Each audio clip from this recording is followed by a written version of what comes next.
Dahil na rin siguro sa anak siya ng asawa ko. At yun na nga si Jeron. Siya ang anak mo, Samantha, na inaakala mong wala na. Maniwala ka man o sa hindi, pero yun ang totoo. Kaya pakawalan mo na siya. Hindi pa huli ang lahat.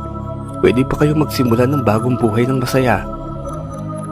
Mahabang salaysay ni Myla habang lumuluha na hindi niya mapigilan kanina pa. Ganoon rin si Samantha. Habang nagkukwento si Myla, hindi niya namamalayang tumutulo na rin ang kanyang mga luha at unti-unti nang bumabalik sa pagiging anyong tao. Dahan-dahan niyang inalis ang kamay sa anak niyang si Jeron at mas lalo siyang umigbi ng tignan ng mukha nito. Tila sa isang iglap lamang ay nawala ang kanyang galit. "Anak?" Umiiyak niyang sabi habang inahaplos ang mukha nito. Hindi rin makapaniwala si Jeron na namumula na ang mga mata dahil sa kanina pang pagpigil ng kanyang mga luha, dulot na rin ang mga nalaman. Hindi niya alam kung ano ang magiging reaksyon at kung matatanggap niya ba si Samantha bilang kanyang tunay na ina. Maya-maya pa'y bigla na lamang siyang niyakap nito. "Ngayong alam mo ng totoo mong anak ay si Jeron, pwede ko rin bang malaman at makumpirma na anak ko si Amaya?" Saad ni Myla. Napakalas ng yakap si Samantha sa anak. Pagkuwa'y tumango ito na nagpapahiwatig na oo ang sagot. "Kung ganun, magkapatid kami ni Amaya." Iyon ang kanina pang nais tanungin ni Jeron na sa tingin niya'y parang ang hirap tanggapin, lalo pat minahal na niya si Amaya, hindi bilang kapatid, kundi higit pa doon. Ganoon na rin si Amaya, pero wala na silang magagawa. Mga ilang sandali pa'y tila maayos na ang lahat. Wala nang galit sa kanilang mga puso, subalit hindi pa pala doon nagtatapos. Dumating ang taong bayan na may mga dalang patalim at kung ano-ano pang nakasasakit na mga bagay, habang ang iba naman ay bitbit ang mga kahoy na nag-aapoy. Napag-alaman kasi ng mga ito na si Samantha ang aswang na pumapatay sa mga kababaihan ron. Habang nagsasagutan kasi kanina sina Amaya at Samantha, ay may nakaharinig sa kanila at agad itong ipinalam sa mga kasamahan. Nagulat sila na magsipagdatingan ng mga ito. Batid nilang si Samantha ang pake ng mga ito. Patatakasin pa sana nila ito, ngunit huli na ang lahat dahil nariyan na ang mga tao. "Ikaw pala ang salot rito, pero ngayon wala ka nang kawala. Mga kasama, bigyan niyang aswang na yan."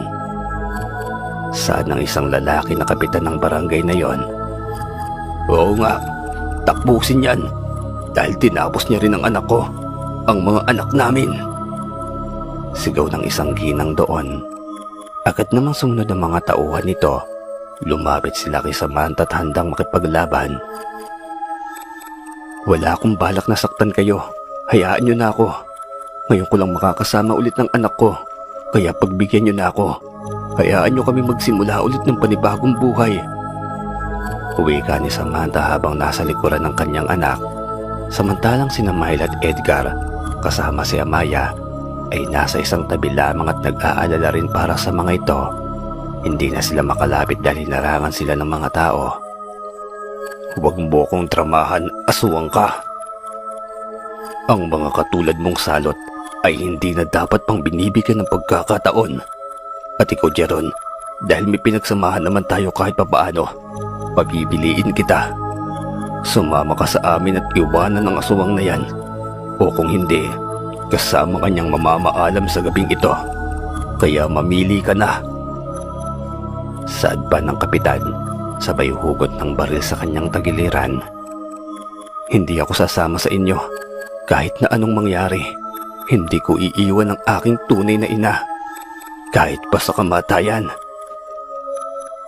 Madamdaming saad ni Jeron na tinanggap ng buong puso na ina niya si Samantha. Labis naman iyong ikinatuwa ni Samantha. Halos mag-umapaw ang saya sa kanyang puso. Sa wakas ay may isang tao na ring pumili sa kanya kapalit ng isang bagay. Kaya naman naisip niyang hindi na baling mamatay siya.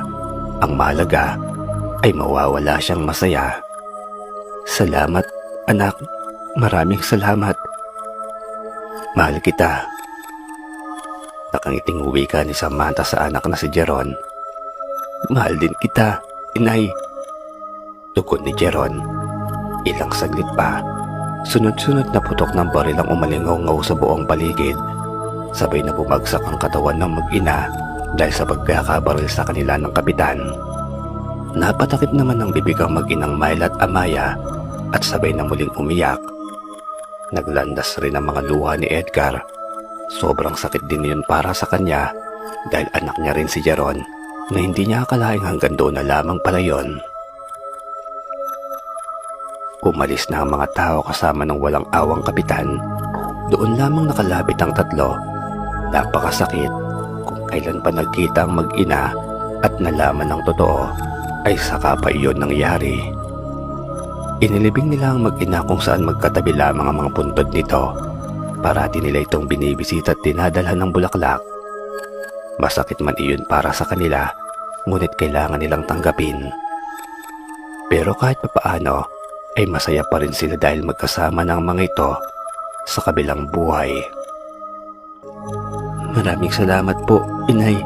Hindi ho kita malilimutan sa lahat ng mga kabutihang ginawa mo para sa akin, sa pag-aalaga mo, sa pagmamahal, sa pagprotekta laban sa mga masasamang tao, at sa pagsakripisyo ng lahat para sa akin. Tatanawin ko ho yung isang malaking utang na loob. Kahit nawala ka na, ituturing pa rin kita bilang ina. Mahal na mahal po kita. Hindi naman napigilan pa ni Amaya ang lumuha habang sinasambit iyon. Hinaplos naman ni Edgar ang buhok ng kanyang anak upang damayan ito. Salamat din, Samantha, dahil mas nanaig pa rin ang kabutihan sa puso mo kaysa sa galit. Sana'y maging malagaya ka kung nasaan ka man ngayon, kayo ng anak mo. Saad ni Edgar. Paalam, Samantha. Paalam, anak. Hanggang sa muli. Dagdag pa nito. Nang matapos sila ron, ay sabay-sabay na rin nilang nilisan yon. Pagagaling lamang nila noon sa simbahan kaya dumiretso sila doon. Sana'y maging maayos na ang lahat. Wika ni Edgar habang naglalakad sila. Sana nga. Agad namang tugon ng kanyang asawa. Magmula noon ay wala nang anumang nangyaring kaguluhan sa kanilang pamilya. Masayang nagsimula ng panibagong buhay sina Edgar, Myla at ng kanilang tunay na anak na si Amaya. Doon nila pinaramdam sa dalaga ang pagmamahal ng tunay na mga magulang. At sa wakas ay nakamtan na rin ni Amaya ang tunay na kaligayahan na matagal na niyang inaasam. Nabuo na ang kanyang pagkatao na ang pakiramdam niya noon ay kulang.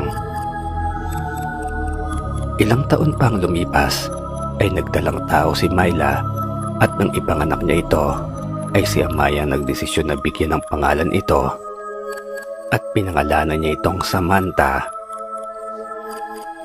Hanggang dito na lamang po ang kwento. Maraming salamat po sa inyong lahat.